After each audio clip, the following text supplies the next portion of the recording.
آپ کی خوبصورت سماعتوں کی نظر ہمارے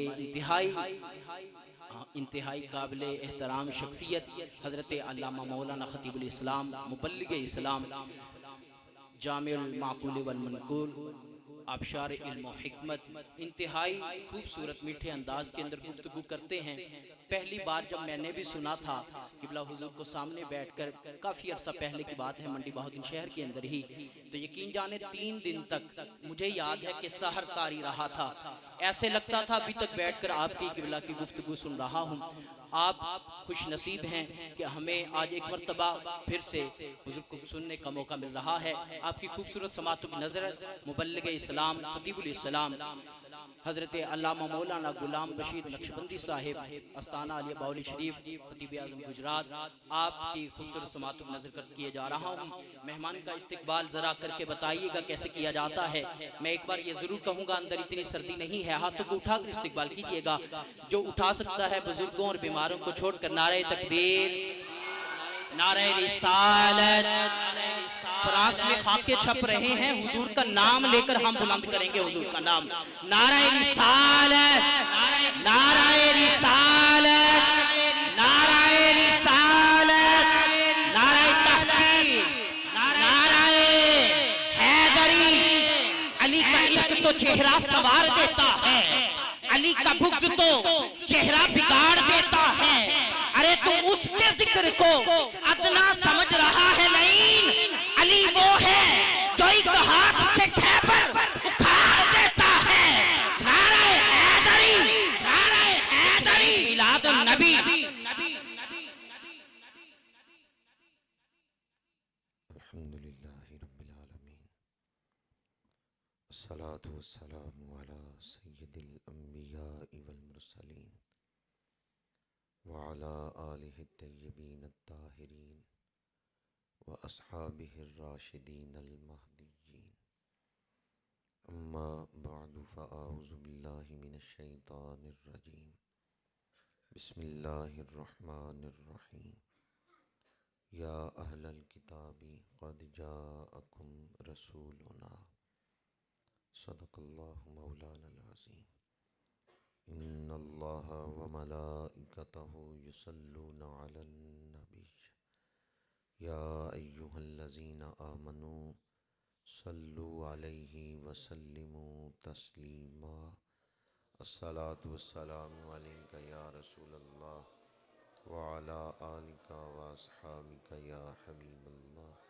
الصلاة والسلام علیکہ یا رسول اللہ وعلی آلک واصحابک یا حبیب اللہ۔ قابل صد احترام علماء کرام، مہمانان ذی وقار، برادران اسلام، حاضرین و سامعین، تلاوت ہوئی، نعت خوانی ہوئی، بیان ہو رہا ہے۔ ہم سب مل کر محبتوں کا ایک گلدستہ تیار کر رہے ہیں جسے آج مدینہ منورہ بھیجنا ہے۔ یہ محفل آپ لوگوں کی طرف سے محبتوں کا گلدستہ ہے جو مدینہ شریف بھیجا جا رہا ہے۔ کیا خیال ہے آپ لوگوں کا؟ وہ کریم آقا جو طائف کے بازار میں پتھر پھینکنے والوں کو ہدایت کی دعا دیتے ہیں، وہ گلدستے پیش کرنے والوں کو کیا کچھ عطا کریں گے۔ آج آپ لوگ جب اس محفل سے واپس اپنے گھروں کی طرف لوٹیں گے تو یہاں سے خالی ہاتھ نہیں جائیں گے، بڑی برکتیں اپنے ساتھ لے کے جائیں گے۔ تلاوت ہو یا حضور کا ذکر نعت کی صورت میں ہو یا بیان ہو، یا آپ کی جھولی میں آخرت کا خزانہ ڈالا جا رہا ہے، روحوں کو عشق رسول کے جام پلائے جا رہے ہیں۔ انسان تنہائی میں بیٹھ کر بھی نعت پڑھ سکتا ہے، ذکر کر سکتا ہے، پھر محفل کا کیا فائدہ ہے؟ محفل میں عاشق اکٹھے ہوتے ہیں، محفل میں علماء بھی آئے، بزرگ بھی آئے، سفید ریش سالے بزرگ بھی آئے۔ جب عشاق اکٹھے ہوتے ہیں تو پتہ نہیں کس کے دل کا سوز و گداز حضور کی بارگاہ میں پسندیدہ ہو، اور اس ایک کے صدقے پوری محفل بے کرم ہو جائے۔ جب ڈھیری کا سودا ہوتا ہے تو ناقص مال بھی اچھے مال کے ساتھ بک جاتا ہے۔ جب ڈھیری کا سودا ہوتا ہے تو پھر مال چھانٹی تو نہیں ہوتا، پھر ناقص مال بھی اچھے مال کے ساتھ بک جاتا ہے۔ آج ہم اکیلے بیٹھ کے ذکر نہیں کر رہے، آج اجتماعی طور پہ اپنے محبوب کو یاد کر رہے ہیں۔ اٹھ فریدا ستے آتے میلہ ویکھن جا، مت کوئی مل جائی بخشے آتے تو وی، مت کوئی مل جائی بخشے آتے تو وی۔ اگر کسی جنتی سے ملاقات ہو گئی، محفل کا یہ فائدہ ہے کہ محفل میں اگر کسی جنتی سے ملاقات ہو گئی جس کی حشر کے دن بخشش ہونی ہے، اس سے ملاقات ہو گئی تو یہ شناسائی، یہ ملاقات حشر کے دن فائدہ دے گی۔ بڑی خوبصورت محفل ہے، اور بالخصوص آج شان حبیب الرحمن من آیات القرآن اس عنوان سے قرآن پاک کی تلاوت کا خاص طور پہ اہتمام کیا گیا ہے۔ مسند امام احمد میں حدیث پاک ہے، جس شخص نے ساری زندگی میں ایک آیت بھی شوق سے سنی ہے، اس کی قبر میں اندھیرا نہیں ہوگا۔ جب اس کی قبر میں روشنی پھیلے گی تو وہ فرشتوں سے پوچھے گا یہ نور کہاں سے آ رہا ہے؟ فرشتے کہیں گے تو نے فلاں محفل میں قرآن کی تلاوت سنی تھی، اللہ نے تیری قبر کو روشن کر دیا۔ آج اس محفل میں قبروں کا نور بانٹا جا رہا ہے۔ قرآن پاک کی تلاوت ہو تو رحمتوں کا نزول ہوتا ہے۔ قرآن رحمت ہے، وَنُنَزِّلُ مِنَ الْقُرْآنِ مَا هُوَ شِفَاءٌ وَرَحْمَةٌ لِّلْمُؤْمِنِينَ۔ جن احباب نے آج اس محفل کا انتظام کیا ہے، دعا گو ہوں اللہ تعالیٰ انہیں اجر عظیم عطا فرمائے۔ قرآن پاک کے پارے گنے جا سکتے ہیں کہ 30 پارے ہیں، سورتیں گنی جا سکتی ہیں 114 سورتیں ہیں، آیات گنتی میں آ جاتی ہیں، قرآن پاک کے حروف گنے جا سکتے ہیں، لیکن قرآن پاک کی برکتیں نہیں گنی جا سکتی، قرآن پاک کے فضائل نہیں گنے جا سکتے، قرآن پاک کی شانیں نہیں گنی جا سکتی۔ ہمارا ذہن محدود ہے، قرآن کی شانیں لامحدود ہیں۔ حضرت سفیان ثوری فرماتے ہیں مخلوق کے بس کی بات ہی نہیں کہ خالق کے کلام کی ساری شانوں کو سمجھ سکے۔ قرآن خالق کا کلام ہے۔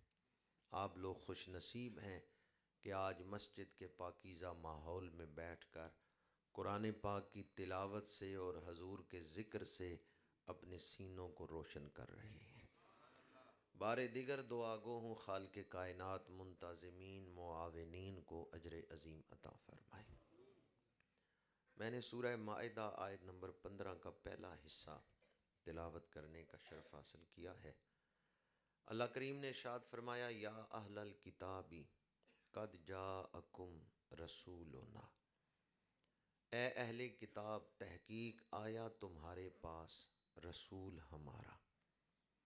اللہ کریم نے کیسے سجا سجا کے حضور کا ذکر کیا ہے۔ جاءکم رسولنا، یہ دو ضمیریں کس ترتیب سے آئی ہیں، کم اور نا۔ جاءکم رسولنا، اللہ کریم نے فرمایا آیا تمہارے پاس رسول ہمارا، آیا تمہارے پاس رسول۔ ہم کہتے ہیں ہمارا ہے، وہ کہتے ہیں ہمارا ہے۔ ہم کہتے ہیں سب سے اولا و اعلیٰ، سب سے بالا و والا۔ وہ فرما رہا ہے جاءکم رسولنا، آیا تمہارے پاس ہے پر ہے ہمارا۔ پروردگار فیصلہ تو کر رسول کس کا ہے۔ فرمایا لقد من اللہ علی المؤمنین اذ بعث فیہم رسولا، اللہ نے بڑا احسان کیا ہے مومنوں پر جب ان میں شانوں والا رسول بھیج دیا۔ رسول کی شخصیت میں دو جہتیں ہیں، ایک جہت خالق کی طرف، ایک مخلوق کی طرف۔ ادھر سے فیض لے رہے ہیں، ادھر فیض بانٹ رہے ہیں، ادھر اللہ سے واصل، ادھر مخلوق میں شامل۔ جو جہت فیض لینے والی ہے، خالق کی طرف جو جہت ہے، اس حوالے سے رب فرماتا ہے رسول ہمارا ہے، اور جو جہت مخلوق کی طرف ہے اس حوالے سے ہم کہتے ہیں رسول ہمارا ہے۔ خواجہ غلام فرید فرماتے ہیں کیا شان ہے اس محبوب کی جس کو ساری کہتے ہیں ہمارا ہے، کوٹھے تے چڑھ ویخ فریدا گھر گھر لگی اگ، میں سمجھا ایک میں ہی مٹھا اتے مٹھیا سارا جگ، جو محبوب رب کا ہے وہ محبوب سب کا ہے۔ ایک نقطہ میں نے آپ کے سامنے ترتیب کلام سے بیان کیا، دوسرا نقطہ جو نفس مضمون ہے، فرمایا تمہارے پاس ہمارا رسول آیا۔ کون آیا؟ بندہ مسلمان وہ ہے جو حضور کو رسول مانتا ہے، لا الہ الا اللہ محمد الرسول اللہ صلی اللہ علیہ وآلہ وسلم۔ رسول کا لغوی معنی ہے بھیجا ہوا۔ لغوی معنی کیا ہے؟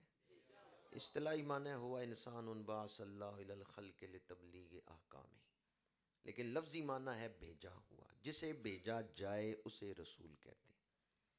بھیجنے کا ایک اصول ہے، آپ میں سے کسی نے اپنے مرشد کو یا اپنے استادوں کو دعوت دی، دعوت والے دن استاد نہیں آئے، انہوں نے اپنا کوئی نائب بھیج دیا۔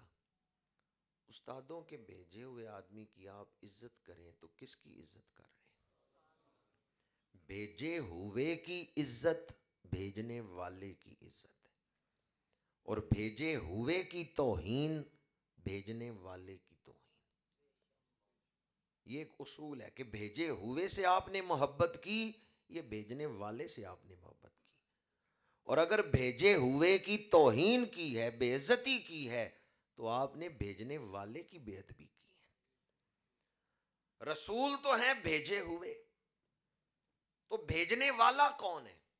هو الذی ارسل رسولہ بالہدی ودین الحق۔ اب توحید و رسالت کا باہمی تعلق کیا ہے؟ اللہ اور اس کے رسول کی ذات میں فرق ہے کہ وہ خالق ہے، یہ مخلوق ہے۔ اللہ اور اس کے رسول کی ذات میں فرق ہے، بات میں کوئی فرق نہیں ہے، معاملے میں کوئی فرق نہیں۔ جو معاملہ آپ رسول کے ساتھ کر رہے ہیں وہ معاملہ آپ خدا کے ساتھ کر رہے ہیں۔ جس کی توحید پختہ ہے وہ رسالت کا ادب کرتا ہے۔ اللہ اور اس کے رسول کی ذات میں فرق ہے لیکن بات میں کوئی فرق۔ ان الذین یبایعونک انما یبایعون اللہ، جس نے رسول کی بیعت کی اس نے خدا کی بیعت کی۔ من یطع الرسول فقد اطاع اللہ، جس نے رسول کی اطاعت کی اس نے اللہ کی اطاعت کی۔ آذان من اللہ و رسولہ، جس کو رسول بلائیں اسے خدا بلا رہا ہے۔ براۃ من اللہ و رسولہ، جسے رسول آزاد کریں اسے خدا آزاد کر رہا ہے۔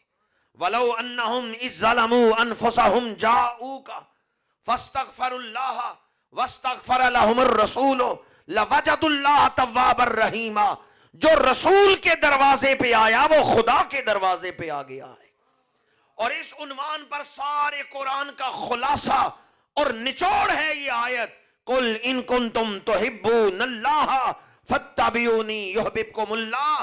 اللہ نے فرمایا محبوب جو تیرا ہے وہ میرا ہے، جو تیرا نہیں وہ میرا۔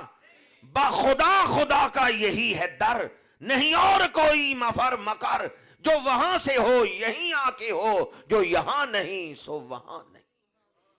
اللہ اور اس کے رسول کی ذات میں فرق ہے پر بات میں کوئی فرق۔ رسول کا معنی کیا ہے؟ بھیجا ہوا۔ اب دیکھیں اللہ نے اپنے رسول کی عزت کو کیا اہمیت دی۔ بندے نے نمازیں پڑھی ہیں، کس کی نمازیں پڑھی ہیں؟ اللہ کی۔ اللہ کو راضی کرنے کے لیے بڑے عمل کیے، نماز، روزہ، حج و زکوٰۃ، بے ادبی کر دی رسول کی۔ اللہ کہتے ہیں ان تحبط اعمالکم وانتم لا تشعرون، سارے عمل اللہ ضائع کر دے گا، برباد۔ بے ادبی رسول کی ہوئی، خدا کی جو عبادت کی تھی ضائع ہو گئی۔ اللہ اور اس کے رسول کی ذات میں فرق ہے، بات میں کوئی فرق۔ کعبہ شریف کا ادب فرض ہے کیوں؟ کتاب اللہ ہے. کعبہ شریف کا ادب فرض ہے کیوں؟ بیت اللہ ہے. قرآن کا ادب فرض ہے کیوں؟ کتاب اللہ ہے. اور حضور کا ادب فرض ہے کیوں؟ رسول اللہ ہے. اللہ تو اونٹنی بھیجی، اس کا ادب فرض ہوتا ہے. حضرت صالح علیہ السلام کی دعا پہ چٹان پھٹی اور ایک جوان اونٹنی پیدا ہوئی، پتھر سے اونٹنی پیدا ہوئی. اللہ نے فرمایا میرے پیغمبر اس قوم سے کہہ دے اونٹنی کا ادب کرنا ہے. یہ جس کے باغ میں جائے روکنا نہیں، کسی کے تالاب سے پانی پینا چاہے روکنا نہیں. کچھ دن قوم نے دیکھا، برداشت کیا، لیکن پھر کیدار نامی شخص نے اونٹنی کی کونچیں کاٹ دی. کونچ سمجھتے ہیں کسے کہتے ہیں؟ پیر کی جو ایڑی ہے نا، اس کے پیچھے ایک موٹی رگ ہوتی ہے جو پنڈلی کی طرف اٹھتی ہے، اسے کونچ کہتے ہیں. اسے کاٹ دیں تو پیر وزن نہیں اٹھاتا. اس نے کونچ کاٹی، اونٹنی گر گئی. فَدَمْدَمَ عَلَيْهِمْ رَبُّهُمْ بِذَنبِهِمْ فَسَوَّاهَا. اللہ نے پوری قوم کو اٹھا کے زمین پہ پٹک دیا ہے. ساری قوم نے تلوار چلائی تھی؟ نہیں، تلوار تو کیدار نے چلائی. عذاب ساری قوم پہ کیوں آ گیا ہے؟ اس لیے کہ باقی قوم بے ادبی پہ راضی تھی. جس نے خود بے ادبی نہیں کی پر بے ادبی پہ راضی ہے، وہ بھی بے ادبوں والے عذاب میں مبتلا ہوگا. آج اس محفل میلاد میں اس مسجد میں بیٹھ کے ہم زمین کو گواہ بناتے ہیں اپنے ایمان پر، ہمارا بے ادبوں سے کوئی تعلق نہیں. ہم ادب کرنے والوں کی اولاد ہیں، ہم ادب کرنے والوں کے غلام ہیں. ہمارا بے ادبوں سے کوئی تعلق.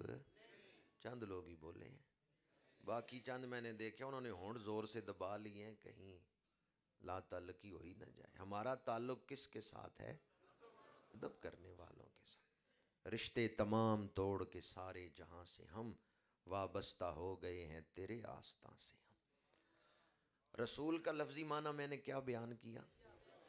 اللہ نے بھیج کے چھوڑ تو نہیں دیا کہ جو مرضی ہے کرو. اللہ دیکھ رہے میرے بھیجے ہوئے کے ساتھ سلوک کیا کر رہے ہو. وَالضُّحَىٰ وَاللَّيْلِ إِذَا سَجَىٰ مَا وَدَّعَكَ رَبُّكَ وَمَا قَلَىٰ. دو چیزوں کی نفی کی، ایک ہے وداع، ایک ہے قلا. دونوں کی نفی کی. تھوڑے عرصے کے لیے کسی کو چھوڑنا یہ ہے وداع، پکا پکا ہی چھوڑ دینا یہ ہے قلا. حاجی حج کرنے گئے، آپ نے الوداع کیا، 2 مہینے بعد پھر ملاقات ہو گئی. بندہ عمرہ کرنے گیا، آپ نے الوداع کیا، 15 دنوں بعد پھر ملاقات ہو گئی. تو تھوڑے عرصے کے لیے چھوڑنا یہ ہے وداع، پکا پکا ہی چھوڑ دینا بھی آئندہ ملنا ہی نہیں یہ ہے قلا. مشرکین مکہ نے قلا کہا تھا کہ اللہ نے چھوڑ دیا حضور کو، معاذ اللہ. اللہ نے پہلے وداع کی نفی کی پھر قلا کی نفی کی. اور وداع کا معنی میں نے کیا بیان کیا؟ تھوڑے عرصے کے لیے چھوڑنا. چشم رحمت ایک لمحے کے لیے بھی چہرہ مصطفیٰ سے نہیں ہٹتی. ہما وقت انکا بآیوننا. میں قرآن کی آیتیں ہی آپ کو سنا رہا. پہلے وداع کی نفی کی پھر قلا کی نفی کی. جو وداع نہیں کرتا وہ قلا کیوں کرے گا؟ مشرکین کہتے تھے اللہ نے چھوڑ دیا حضور کو. اللہ نے پہلے وداع کی نفی کی کہ کان کھول کے سن لو، چشم رحمت تو ایک لمحے کے لیے بھی چہرہ مصطفیٰ سے نہیں ہٹتی. تو اللہ دیکھ رہا ہے کہ اس کے بھیجے ہوئے کے ساتھ دنیا سلوک کیا کرتی. جو حضور کا ادب کرتا ہے اللہ اس پہ رحمت نازل فرماتا ہے، اور جو بے ادبی کرتا ہے ادنا بے ادبی راندہ درگاہ الہی بنا دیتی. اور رسول کی بے ادبی موجب عذاب ہے. رسول کی تو شان ہی بڑی ہے. جو رسول کا غلام ہے نا، ولی، حدیث قدسی ہے بخاری شریف میں، من عاد لی ولیا فقد آذنتہ بالحرب.